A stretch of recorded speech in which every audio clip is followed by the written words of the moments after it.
Any health-related information on the following show provides general information only. Content presented on any show by any host or guest should not be substituted for a doctor's advice. Always consult your physician before beginning any new diet, exercise, or treatment program.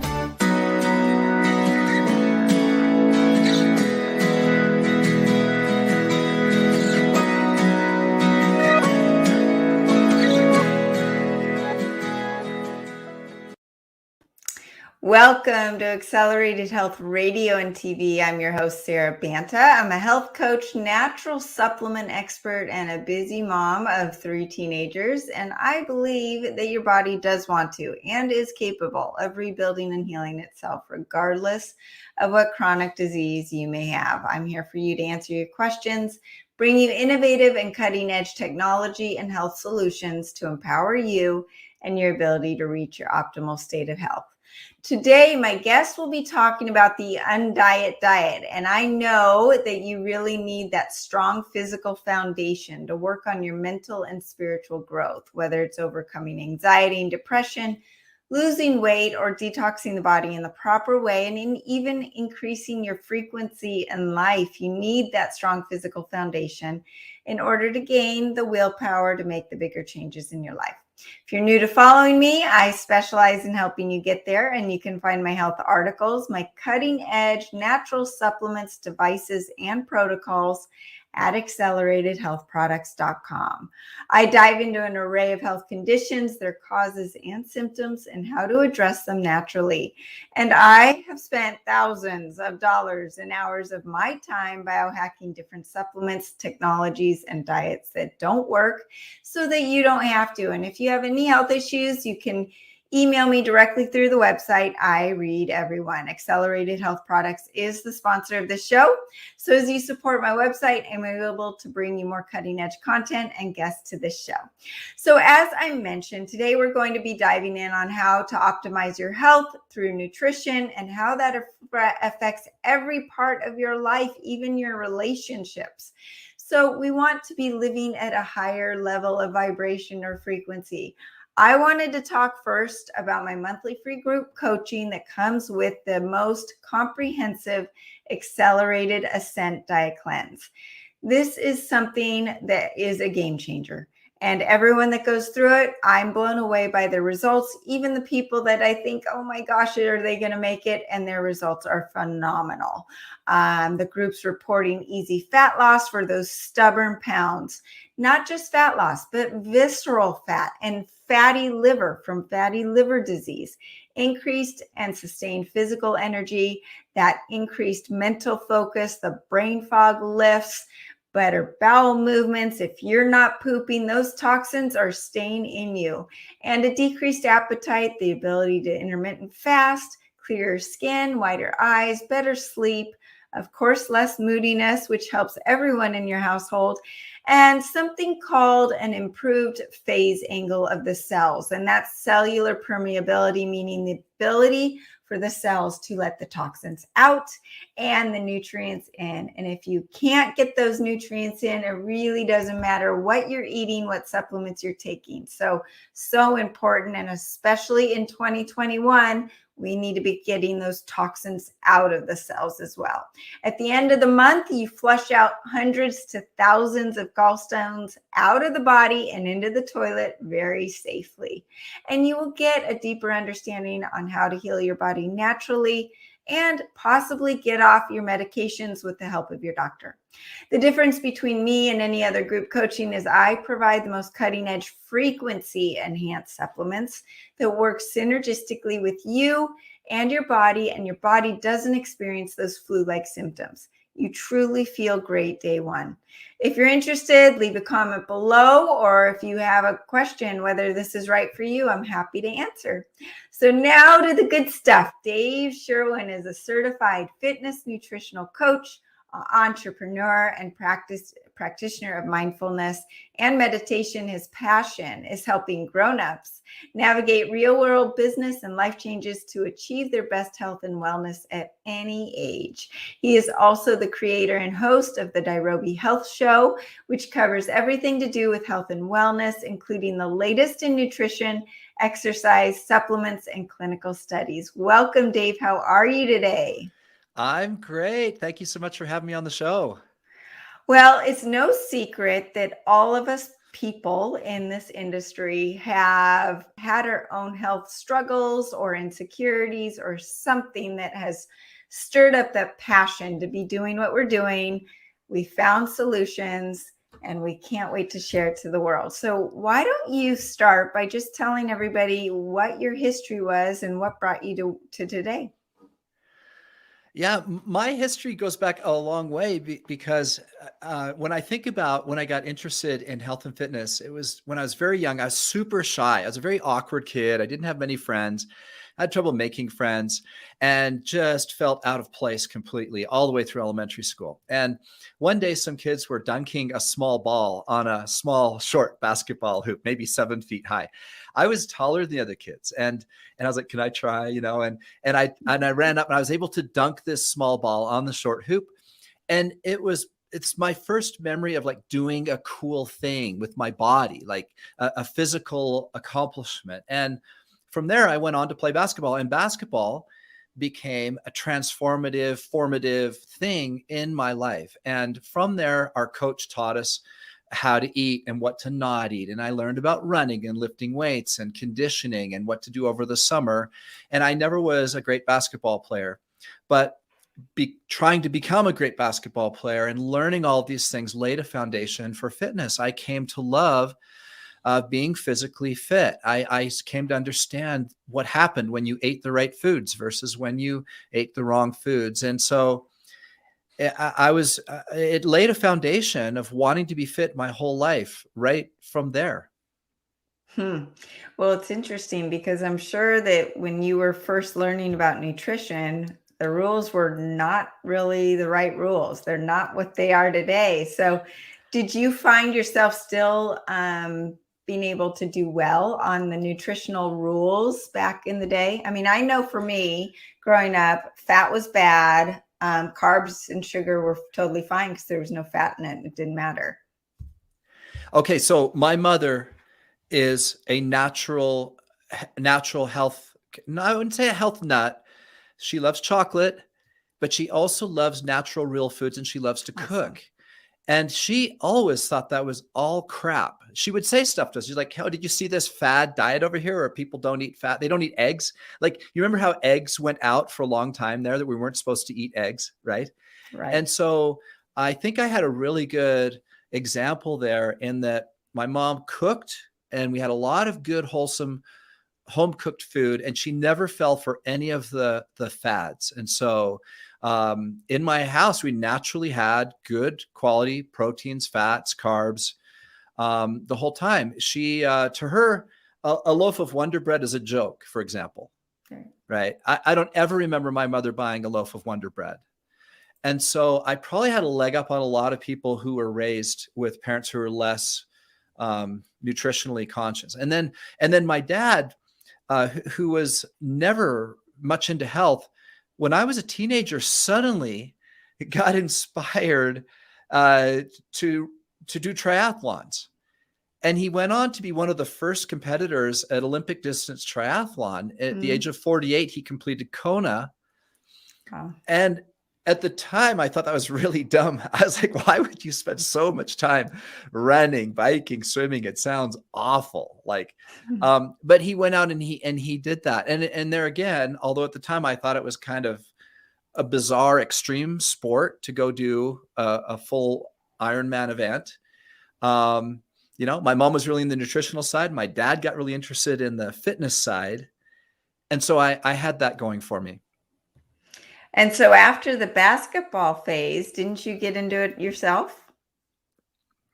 Well, I did. As a matter of fact, so I played basketball and I lifted weights literally 3 times a week each. I played basketball from on Monday, Wednesday, Friday with the group of guys at 6 a.m. at a gym. And I lifted weights Tuesday, Thursday, Saturday for many, many years. As a matter of fact, that's what I did till I turned 40. Now, as I was getting ready to turn 40, I wasn't as quick. I couldn't jump as high. It wasn't as fun. And I was looking out, and I loved basketball so much, I couldn't imagine transitioning to anything else. And a friend of mine did a triathlon, and he was raving about it. I did this triathlon. It was so great. Have you ever done a triathlon? I was like, no, my dad used to do triathlons, and I'd see him go out on a Saturday and spend the whole day running, biking, swimming. And I don't want to do that. And he goes, no. He goes, I did a mini triathlon. It was just half a mile swim, 12 miles on the bike, run a 5K. And that clicked with me. I thought, okay, well, my age and physical conditioning isn't as great for basketball anymore, but I could run, bike, and swim that far. And so as I was looking out at the future and what my older body, could do and how it's going to stay in shape, I went and I actually borrowed his bike for the first one. He's like trying to get me to do it. I was like, I don't even have a bike. He's like, borrow mine. So I literally borrowed his bike for a couple months, signed up for a little mini triathlon, started running and biking and swimming, and I was hooked. And then for 8 years, triathlon was what I did from 40 to 48. I even did the national championships in Olympic distance in Burlington, Vermont. It was an amazing experience. So then when during this period did you get into actually formal education, nutritional coaching, and getting into the supplement line? I mean, it's not overnight, I'm sure. So business-wise, I've always been entrepreneurial. As a matter of fact, I've been self-employed since about 1993. And I built a business in 93 that I sold in 2000. I didn't even know you could sell your business. This guy comes by, he's like, would you consider selling your business? I'm a business broker. I sell businesses and help people find businesses. And I got a guy who wants a business just like yours. And would you consider selling? And I said, no, it's my livelihood. I mean, I've spent 8 years building this business. And he goes, I could have you $450,000 in 6 weeks. And I'm like, sold. Which is really funny because I thought I loved it. But at the same time, the minute he offered me enough money, I thought, I guess I would get out of it and try something new. That would be enough money. Right. I could go do something else. And so I realized it wasn't actually that business I loved. It was running the business, building the business, being a business person, being an entrepreneur. And that if I'd done that, I could repeat.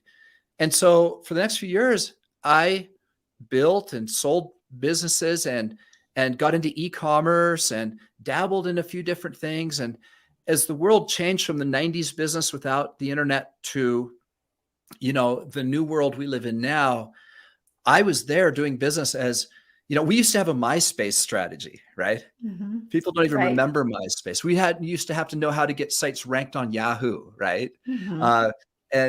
And so I went through all of that on the e-commerce side. And I had successes and failures. And in 2009, I had a massive business failure. We'd had a successful business and the servers got hacked. And it was terrible. We went from making a reasonable, decent living to being bankrupt in 6 weeks because we lost all of our income. We had 5 servers to manage that business. And the hacker went from one server to another, putting code. If we change a password, it would tell him we changed a password. They'd start sending out spammy emails. We lost the business. And I was calling friends. Hey, I just lost my business. We couldn't bring it back online. I'm looking for a way to make a living.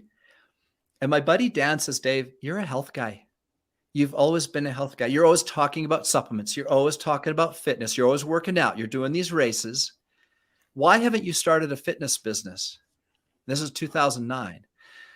I was like, I don't know. What would I do? And he goes, well, everyone wants to lose weight. Why don't you put together a weight loss supplement and diet combo and sell it on a website? It's like, okay. So in October 2009, we put up our website. And by June 2010, we're doing $100,000 a month of sales of a diet and supplement. Wow. And we were more successful than the previous business in 6 months once we went into the weight loss industry. Right. And so amazing. That's when the stars aligned. That's when I started to feel like, oh, okay, I've now combined what I really like, which is health and fitness, with another thing I really like, which is creating and running businesses. And we've never looked back. So we've developed more products since then. And I've got my certification. so that I can help my customers more, give better advice, etc. But that's how it came about. Well, let's get into the UnDiet, the Dirobi UnDiet that you talk about. I mean, here we are in COVID during the last, what is it, 18 months? Time just kind of goes and comes, and no one really has a concept of how long it's been anymore. Yeah. But I know a lot of people that, because of fear and stress over what's going on, eating is that comfort food, or it's and drinking. And I know you talk about drinking your calories, and I know a lot of people that say, I work out, I eat right, and oh yeah, I have like 3 to 4 glasses of wine at night. Right? So, but the extra stress over the last 2 years has really had an impact on the weight gain and the obesity and fatty liver disease and all of these chronic issues that come with metabolic disease. So let's talk about what your UnDiet is and what the pillars are and where that fits in what people are needing today. Okay. And first of all, I want to just explain a concept that I think is so critical. And Sara, you'll totally get this, I know, because you and I share such similar health philosophies. Let's go back to business for a minute. In e-commerce, specifically, there's all these different ways you can generate traffic, right? So you can do social media advertising. You can advertise on Facebook. You can advertise on Google. You can put videos on YouTube. There's all this variety of ways you can put your message out there as a business person. And back in the early days, and I'm talking like 2004, 2005, 2006, we were all, as e-commerce guys, figuring this stuff out, right?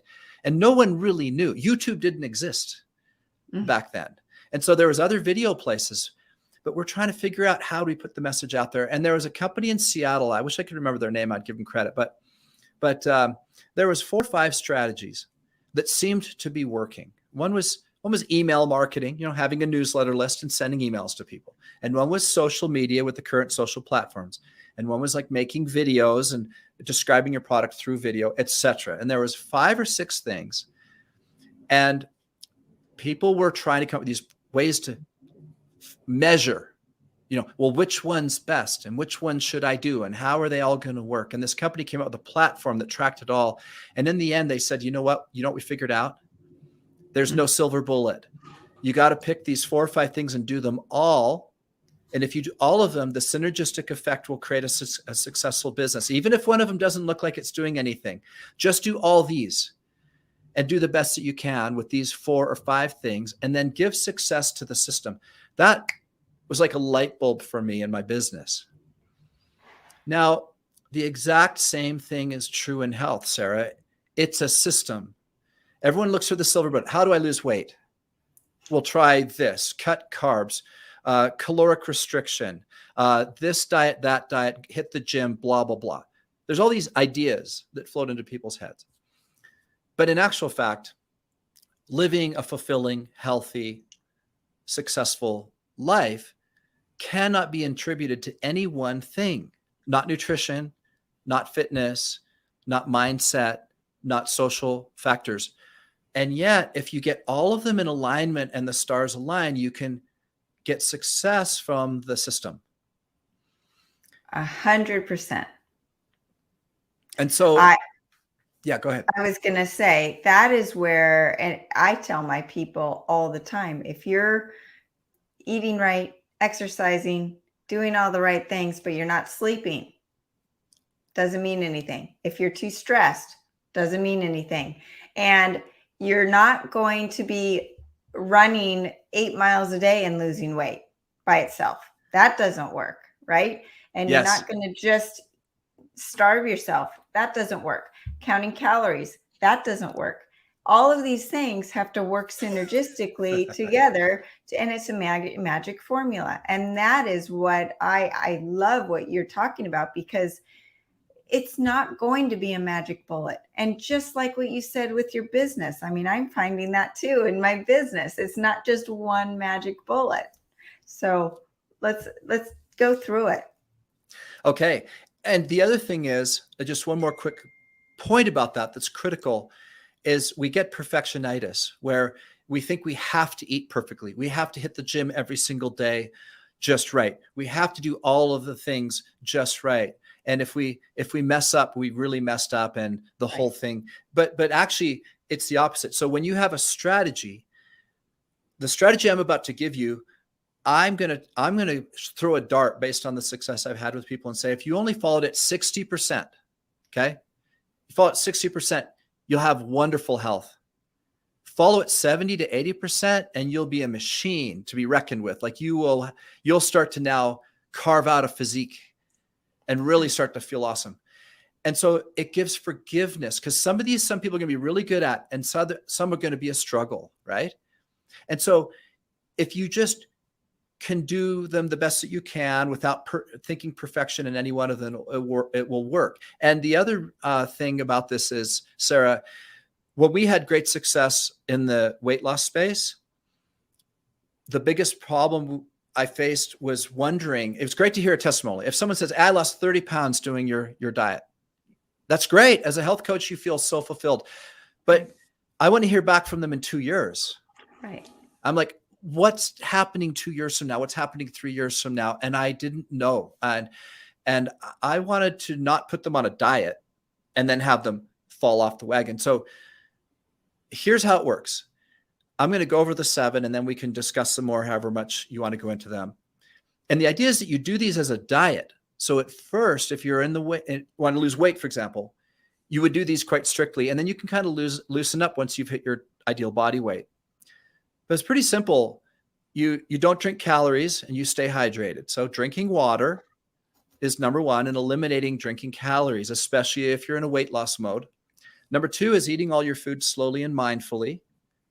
How you eat is actually more important than what you eat. I know a lot of people will argue with this, but I've got PhD experts and studies that will back this up if you want to go into it. Intermittent fasting is number 3. Eat all your food within an eating window. Number 4 is eat healthy macros with every meal. Macros are the proteins, carbs, and fats. And we need to get those in the right ratio with every single meal. Don't have to measure. You don't have to calorie count, none of that. You just have to know what a carb is, what a protein is, and what a fat is, and get them with every meal. And get 5 to 9 servings of veggies in that mix. Okay, so veggies, of course, generally fall under carbs. They're mostly carbs with some protein, very little fat. But you're eating carbs, fat, and protein, and trying to get 5 to 9 servings of veggies a day.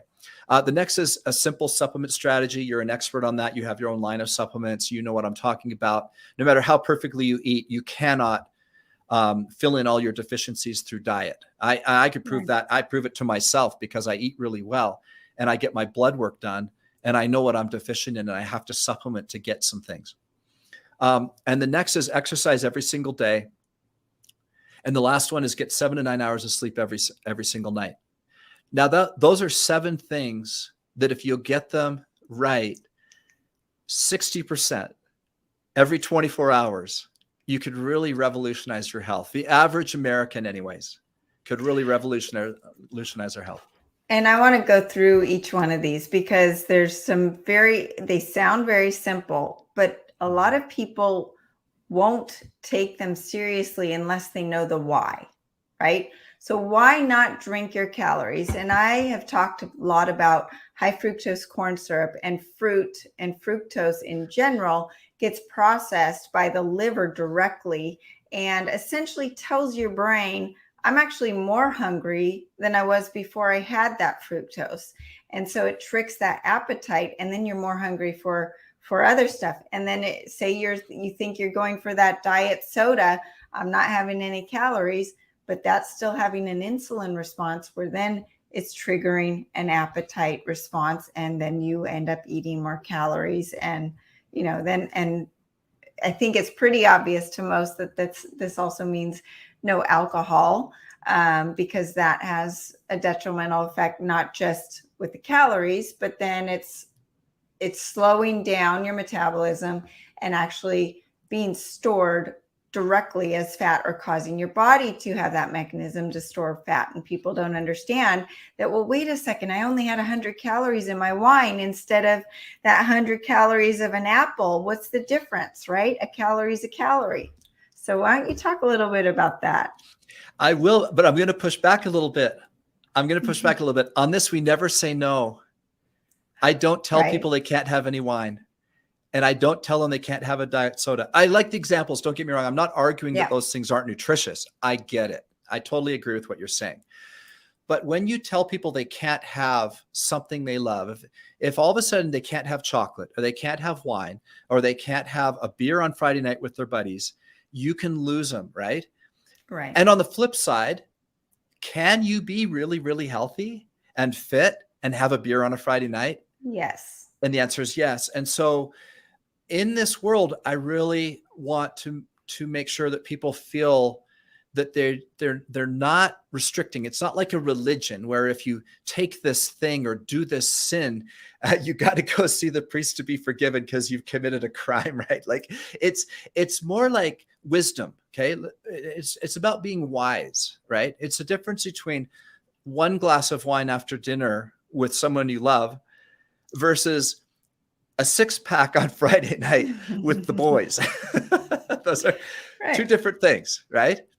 Right. And so it's a matter of ratios. Also, what you said about the simplicity, I would say that for everyone, 3 or 4 of these are very simple, and 3 or 4 of them are really, really hard. And those 3 or 4 can differ for everybody. For example, for me to exercise daily is easy. I don't have to get myself to exercise because I love to exercise, right? I don't know whether I'm wired that way. I don't know whether it's because of my elementary school experience and I don't know if it's nature or nurture. Couldn't tell you. All I know is some people, the thought of exercising every day makes them want to throw up. Mm-hmm. It's just, that's going to be the one. It's going to be super hard. And so sometimes we can't relate to other people and why our strength would be their weakness and vice versa. But back to what I said about the system, if you could just get 60%, also everything counts. So for example, a walk for 20 minutes is exercise, right? We're not saying that in any of these things that you have to really go crazy. So let's go back to where we started with the water. And you'd mentioned the variety of reasons why, we shouldn't be drinking other things. Well, the number one reason for drinking water is to stay hydrated. And most people are dehydrated. And those other forms of liquid, like a diet soda, for example, is not hydrating. Right. It's counterintuitive because it's wet, right? But it doesn't give our body, it doesn't give our cells hydration. And so the most important aspect of number one is to get enough water.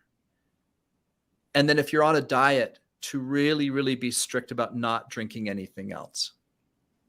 Yeah, I 100% agree. And then we could even go down a rabbit hole with what is true hydration, because you can become dehydrated if it's the wrong kind of water without the minerals and electrolytes to really put into your body. But before we get into any more of the tips of the 7, we're going to take a short commercial break and be right back with Dave Sherwin.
Welcome back to Accelerated Health Radio and TV. I'm your host, Sara Banta, the owner of Accelerated Health Products. And today we have Dave Sherwin. Dave, I was actually thinking during the break, your philosophy of not being great at all the steps, but some of them, is kind of like your triathlon, right? You're a great runner, but maybe not just a great swimmer or vice versa. And so you really work on your strength, but you do the other one good enough, right? And I'm like you, I can work out no problem. I love that part of my day. It's my part that I have control over before my kids or my husband or even my dog takes over. And there's certain parts that are super easy. And then there's parts that I've got to work on. And when I was talking about like hard line, no alcohol or no this or that, that is more if someone's got a severe chronic disease and it's an absolute, right? But I am 100% in agreement with you that once we have overcome that hump of we're in the clear, right? And we can now maintain or, we're working on our goals, but in a slower process. And I love my treats. I love my sweets. So I have to make sure that they fit in there somewhere because I don't want to say no to myself. And my goodness, you've raised kids. You don't want to say no to kids because it'll backfire, right? And so you want to educate them and teach them all what you know, but not restrict them. But let's get back because I want to make sure we get back on all 7 of these and it's super important. So number 2, remind me which one that was. Eat all your food slowly and mindfully. Yes. And that is something that I have to talk to my kids about as they're running in from practice. They're starving. And I'm literally watching them shovel food in their mouth and not chew. And I'm like, you are a caveman. But not only that, you're going to have a stomach ache. So yes. And this is another one that's very different from person to person. There's people that can't eat fast, and that's wonderful. They just eat slow. We all know them. There's always someone in the family that's like, hurry up, we got to go. That they just eat slow. And that's great if that's your norm. We look at the outline of the body on a doctor's office wall, the one that shows the inside of the body where you can see the lungs and you can see the throat and you can see the stomach.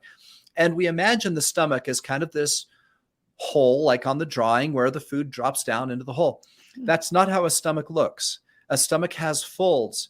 And the whole digestive system starts in the mouth. We know this, but we often don't take advantage of it. We have enzymes in our mouth, especially that are important for breaking down starches and carbohydrates. And we need to chew that food to the consistency of applesauce, step 1. Then when we swallow the food, it starts being worked through the folds and there's more enzymes that are breaking down the food. And of course, the whole point of the digestive system is to extract all the good, get rid of all the bad, and get all of this nutrients and phytonutrients and zoochemicals to the body, to the, deep in the cells.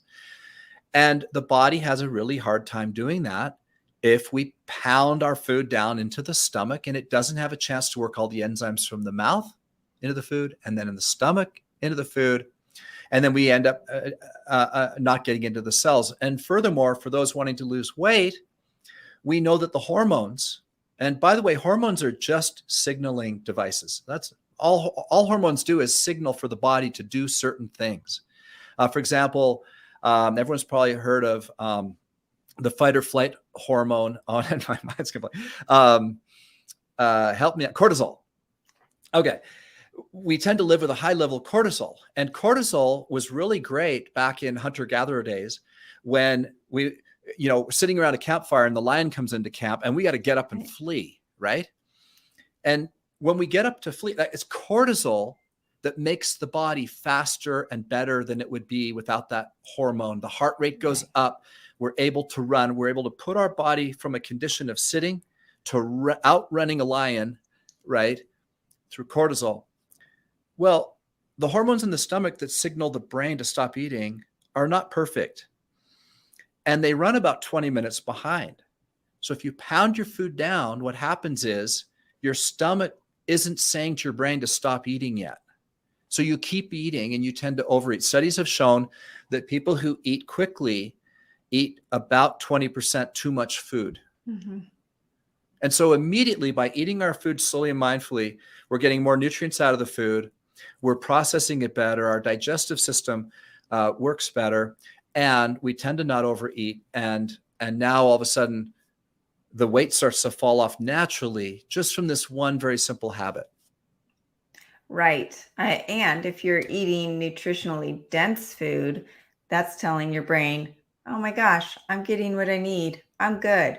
Whereas if you're eating Pringles or cotton candy, that those chemicals are telling your brain, give me more, because I'm not seeing any of the nutrients in this food. So I just need more and more and more. Right. So there's the signaling of that. And I love what you're talking about as far as cortisol goes, because I talk to my clients all the time about when you are ready to eat, really sit down. There's a reason religions for thousands of years pray right before they eat, because it's that time to settle down, get out of fight or flight, get into that parasympathetic mode to rest and digest and really take in those nutrients properly. I like that. And maybe I could throw in a point here about that and about ancient tradition. And, it's a very real thing that our food chain is supported by a lot of different people. Everyone knows that a lot of our food comes from different places. Somebody grew the food. Somebody, usually very underpaid, went out and harvested the food. Someone else, maybe a little bit better paid, drove the vehicle to the dock where someone on a ship brought it over to us. And someone works at the grocery store. There's a supply chain of people like us, people oftentimes working and living in worse conditions than us, who make it possible that we can enjoy this food. And I think that's a beautiful thing that you were alluding to. What about taking a minute? What about if part of this process was just sitting and remembering now and then the sacrifice and the work and what went into this so that we could have this beautiful, delicious food on our plate on a regular basis? There's a real human story behind it. And we tend to treat it like the example you gave of your children just rushing, I'm starving, pound something into my stomach. But now and then to just stop and pause and remember the interconnectedness of the planet that makes it possible for us to eat and live so well. That's a beautiful thought for us to remember. Yeah. And I also, one example of this, taking it back to the kids, my kids, when they were in elementary school, they would say, Mom, at least I eat my food at lunch. Most of the boys take their sack lunch that their mom made them and throw it in the trash. And that is part of they did not pack their lunch that morning, right? So from a very young age, I told my kids, okay, you get to make your lunch. Now you need to include a protein and this and that, but you get to choose it. You get to make it. And that ownership and that process of them putting work into it, they ate everything because they took some ownership of it. And it's, are they growing the food? Are they picking the food? No, but at least a little bit they're taking some ownership and working that into the appreciation. And it goes a long way. I love that. That's great. Okay, so what's the next one? Intermittent fasting. Eating all of your food in an eating window. You're a fan, right? Yep, absolutely. Okay, because of that, and because I'm long-winded and we're probably already getting short on time. You probably talked to your audience about it quite a bit, but basically, if those of you listening have not yet adopted intermittent fasting, I'm telling you the benefits are huge. And the way it supports your hormonal cycle, your digestion, your elimination, your sleep. I mean, there's a virtuous cycle here that happens. And I even on my website, Dirobi.com, if you go to the resources page, there's a download. You don't even have to enter your email or anything. Just click on it and print it. It's called The Virtuous Cycle of Health. And there we've laid out over a 24-hour period. You can see the sun and the moon and the 24 hours of time and what's happening when you eat all your food. And the example we gave was having breakfast about 10 a.m. and dinner at about 6 p.m. And the fact that when you stop eating at 6 p.m., you don't eat junk afterwards, because let's face it, no one craves a salad at 9 o'clock at night. That's not the food anyone wants to eat, right? So when you've committed to stop eating after 6, you don't eat the junk. and the melatonin rises, making you drowsy at bedtime. You go to bed. During the night, your HGH rises, your estrogen and testosterone go up, your blood sugar goes down. You wake up in this optimal hormonal, mental, physical, spiritual, you're at your best. It's a great time of day to do your exercising. And that state stays that way about until you eat. And once you eat healthy foods during that window, and the whole cycle starts again. And so it affects and touches on every aspect of your life. Absolutely. And one thing that I want to mention, I love that you talk about melatonin and how that starts regulating your sleep, because if you're not sleeping, your ghrelin and your leptin get screwed up, and those are your hunger hormones and your appetite suppressant hormones. So then it's amazing when you don't sleep right, you're actually more hungry in the morning, and it's a vicious cycle. So they all feed on each other. So I'm a huge fan of intermittent fasting in so many ways. The autophagy part, the healing of chronic disease, healing the gut, reversing metabolic disease, reversing type 2 diabetes and insulin resistance. So I absolutely. So what's next? Hey, Sara, do you use the Life Extend app? Are you familiar with it? No, I don't. Okay. So I love this app. As a matter of fact, you ought to have Dawn Brown on your podcast. Okay. And the app is a great way of tracking your fasting. And right now it's trying to get me to go all kinds of places I don't want to go. Anyways, it's called Life Extend. And there is, oh my gosh, hold on a minute. I got to show you this. Okay, right here, you see that? Mm-hmm. You track 5 of the 7 things I'm talking about on this app. And so it gamifies this. And I've really enjoyed this. It's a lot of fun. If you have apps, like I'm an Apple Watch, right? So it counts my steps and then those uploaded here. So this red one is my activity. The green one is how many fruits and vegetables I've eaten. The yellow is meditation minutes. The purple is sleep hours, all tracked automatically. And this one is intermittent fasting. It's the hours of intermittent fasting. So this one little app is a really fun one. It's free. I do the paid one. It's like $3 a month. I'm not sure the difference between free and paid, but everyone listening can just try it out if they want. Awesome. But anyways, it has 5 of the 7 things I'm talking about. So the next one, we're on healthy macros, right? Mm-hmm. Okay. Yep. Carbs, fats, proteins. We all know this. Well, maybe some people don't. Some people think that low fat or low carb is still a thing. But for those of you listening, going low carb is not good. We've talked about hormones. Our body uses carbs mainly to regulate and help with our hormones, as well as give us energy, right? And there are some people who have a body type that they do better on lower carbs than others. I get all that. I personally do really well on protein, and I play with the ratios. But our body's designed to work best when we get a healthy amount of carbs, fats, and proteins, and try to do it with every meal. Too many people get too many carbs first thing in the morning. For example, I mean, what's the average breakfast in America? It's a bowl of cereal, right? For others, it's a donut and a coffee, right? For quite a few people, donut and a coffee is what they have for breakfast. How much protein is there? None, right? It's just all carb and refined sugar. And so getting veggies with breakfast is one of the more tricky ones for a lot of people because it's unnatural.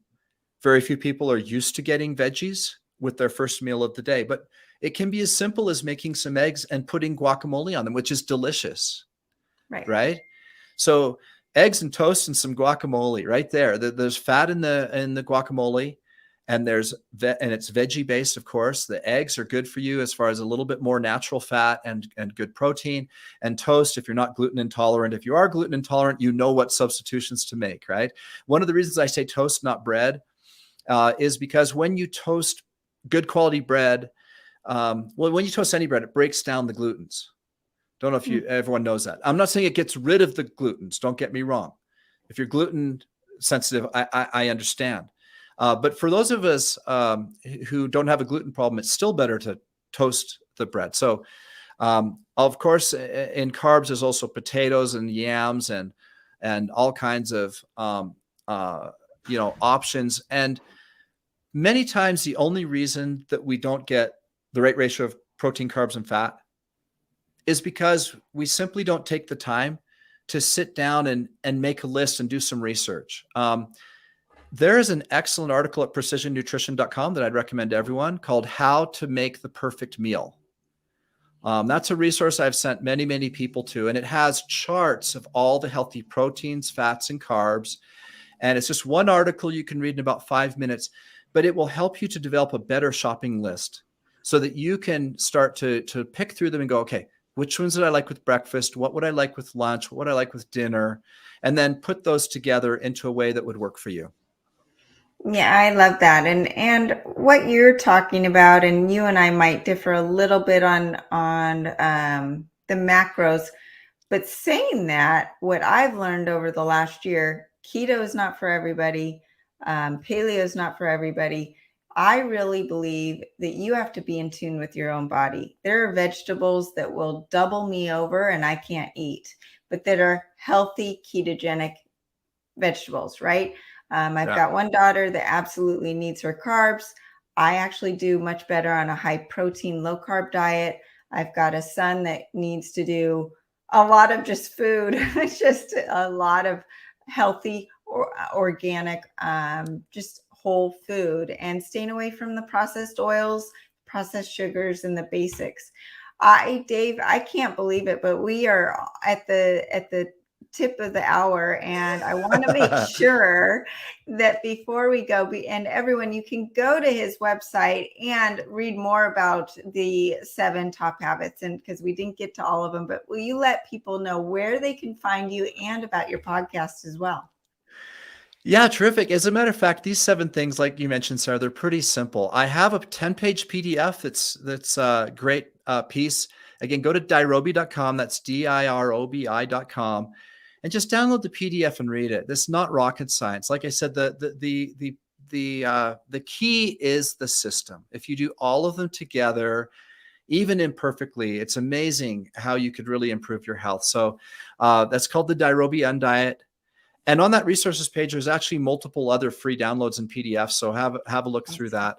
If you use the code INSIDER, INSIDER, you can get a discount on anything if you wanted to make purchases while you're there. And I do have the podcast, the Dirobi Health Show, which I absolutely love. What I love about what Sarah's doing and what I'm doing about anyone who's podcasting about health is that we all need to be working on this all the time. There are forces in society constantly working against our success. I really believe that. The news cycle is kind of a constant stream of negativity. We all have people in our lives who are very difficult. Some of us have relationships where we live in a home where the other person doesn't share our health values. And so we need to be constantly filling our mind and our heart with good and positive information. So that's kind of my little wrap up. I love that more than anything, because that right now, people like you and me are being shut down, we're being censored, and it's just such a shame. And what I tell my clients is I will hopefully give them, a discount on coaching or even free coaching if they promise to share my knowledge, because I can't do it all myself. You can't do it all yourself, but we have the power to lead everybody and all do this as a team, right? We're all together. Yeah, absolutely. And we need to find other people. A lot of people cannot achieve their health goals alone. Yeah. It's just a social science fact. They need either a coach or a workout partner or a life partner. They need someone. We all do. We need someone who shares our values to maintain our values. Yep. Well, Dave, thank you so much for being on, and everyone check him out. Check his website out. He's got a great podcast. I love it. And we will be talking to you very soon again, Dave. And thank you everybody else for joining us today. And if I can help you with your health, you can contact me through the website, acceleratedhealthproducts.com, or leave a comment below. I'm always happy to put together a personalized protocol for you. You can find me on Facebook and Instagram under Accelerated Health Products, and my YouTube channel, and over 100 channels. This episode and all my episodes, including iHeartRadio, iTunes, Stitcher, Pandora, or whatever podcast platform you subscribe to. I do Accelerated Health Bites as well, where I do short informational videos about health topics and solutions that you ask me about. If you like what you hear today, please hit the subscribe button and share with a few of your friends. As we talked about, I need your help. Dave needs your help to share the good knowledge. And join us every week. Thank you, and we will see you next time on Accelerated Health Radio and TV.